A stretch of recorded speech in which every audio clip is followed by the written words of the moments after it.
मुख्यमंत्री नगरिया पक्का पथ परियोजना के आधार पर 2 सड़क का अनुष्ठानिक तौर पर शिलान्यास किया। विधायक दीपान चक्रवर्ती ने कछार के जिला उपायुक्त मृदुल यादव के मौजूदगी में इस दिन इन राजमार्गों का अनुष्ठानिक तौर पर शिलान्यास किया गया। 2023-2024 अर्थ वर्ष के तहत मुख्यमंत्री द्वारा यह आर्थिक अनुदान प्रदान किया गया है।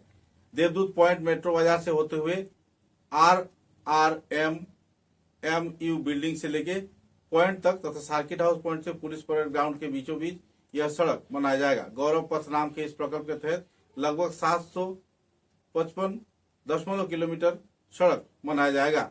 आरसीसी के साथ साथ निकासी निर्माण कार्यक्रम भी इसमें रखा गया है। इस पैकेज में MMNPPA के तहत तालिका के अधीन इस प्रकल्प को रखा गया है। काठालोट के कई और क्षेत्र में भी इस संदर्भ में कार्रवाई की जाएगी। पत्रकारों के साथ बातचीत के दौरान इस दिन विभागीय वरिष्ठ कार्यकर्ता अनिरुद्ध नाग तथा विधायक दीपान चक्रवर्ती ने विस्तारित खुलासा भी किए।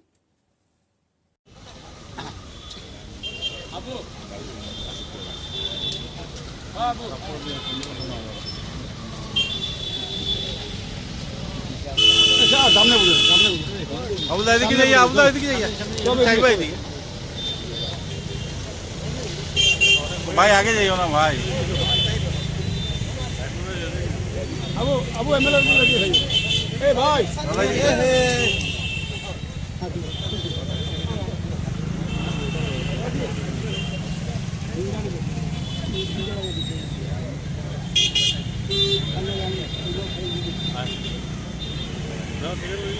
पूरे दार को नहीं है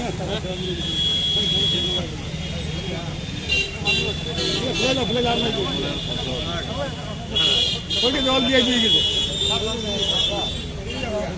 পরে পরে দেখা দিবি পরে যাবি আরে ওই দিদি যাবে দুর্গা নামাও একটু নামাও ওকে কোন উঠায় না এই দুর্গার দিতে আসো ধুয়া ঘরে বসে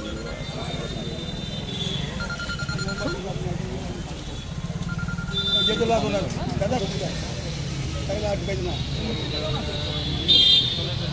हाथ मोबाइल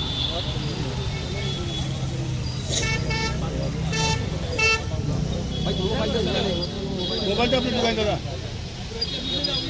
इसी अब क्या है थोड़ा काम से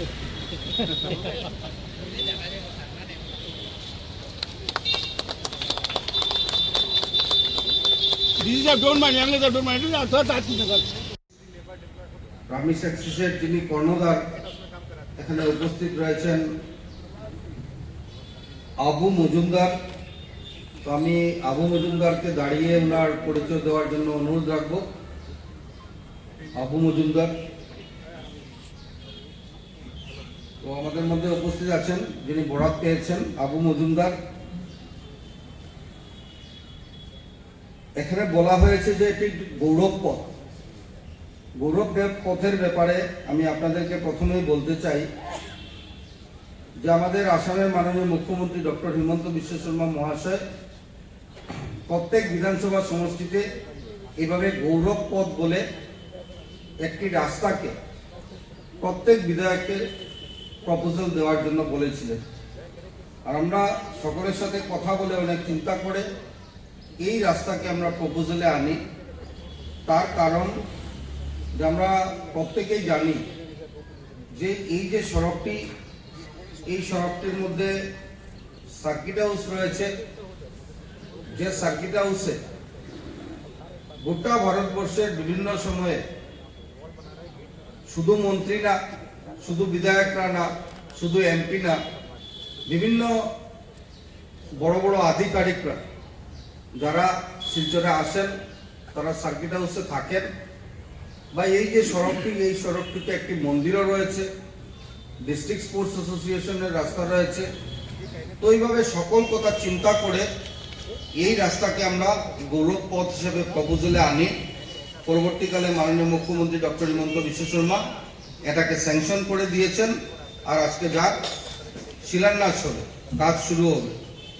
আন্তরিকভাবে আমি শ্রদ্ধা জ্ঞাপন করতে চাই মাননীয় মুখ্যমন্ত্রী ডক্টর হিমন্ত বিশ্ব শর্মা মহাশয়কে, যিনি শিলচরকে বিশেষ করে ভালোবেসে আজকের দিনে শুধু গৌরবপথ না, শুধু পিডব্লিউডির আন্ডারে মুখ্যমন্ত্রী উন্নত পক্ষীপথ না বা পক্ষীপথ নির্মাণই না, অনেক স্কিমের মাধ্যমে অনেক টাকা স্যাংশন এনে দিয়েছেন।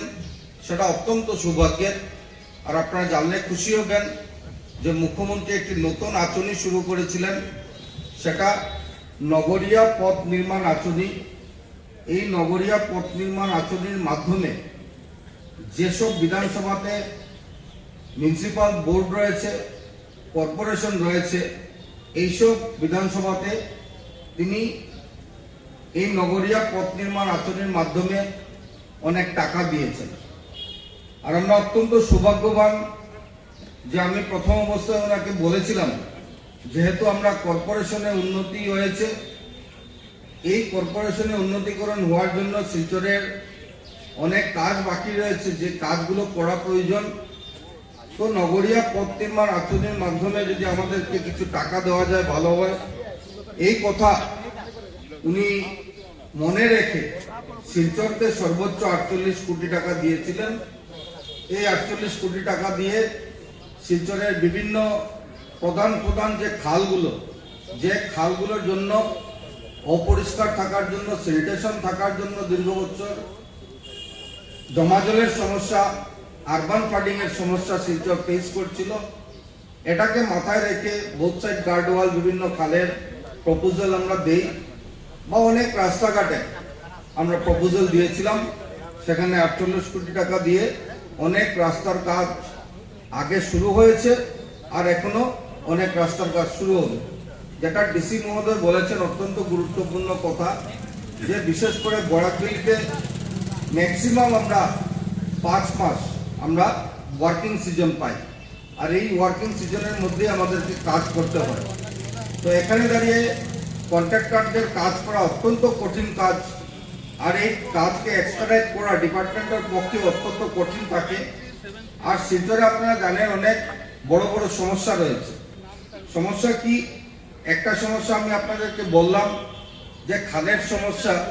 দীর্ঘ বছর থেকে আবর্জনা পরিষ্কার না করার জন্য সেখানে যেভাবে সিনটেশন হয়েছে, তার জন্য যদি 100 লিটার জল 1 ঘন্টায় যাওয়া প্রয়োজন ছিল, সেখানে 100 লিটার জল 5 ঘন্টা 6 ঘন্টা যাচ্ছে, যার জন্য আরবান ফ্লাডিং হয়ে অনেকের বাড়ি, অনেকের দোকানঘর বা রাস্তাঘাটের উপরে জল উঠছে।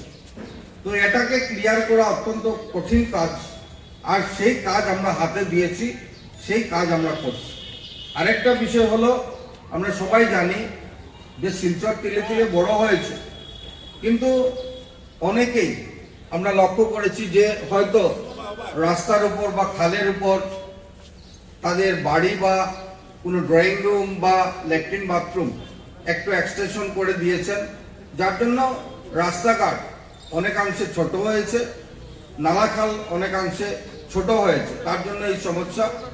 তো বিধায়ক হওয়ার পরবর্তীকালে আমি ডিসি মহোদয়কে অনুরোধ করেছিলাম যে অন্ততপক্ষে শিলচরের যে খালগুলো বা যেগুলো কনস্ট্রাকশন প্রক্রিয়া চলবে, সেগুলো অন্ততপক্ষে মেজারমেন্ট করে, ডিমার্কেশন করে যাতে আমরা করতে পারি, তার লক্ষ্যে আমরা কাজ শুরু করেছিলাম। আজকে আমি আন্তরিকভাবে ধন্যবাদ জ্ঞাপন করতে চাই, বিশেষ করে ভারতীয় জনতা পার্টির সকল কার্যকর্তা বন্ধুগণকে, যে দিনরাত পরিশ্রম করে এই কাজে তারা নিয়োজিত থেকে পুলিশ প্রশাসন, জেলা প্রশাসনকে সম্পূর্ণ সহযোগিতা করে যাচ্ছেন। আর এখানে আমাদের সেটেলমেন্ট ডিপার্টমেন্ট, তারাও কিন্তু এই কাজকে হাতে নিয়েছেন সিনসিয়ারলি।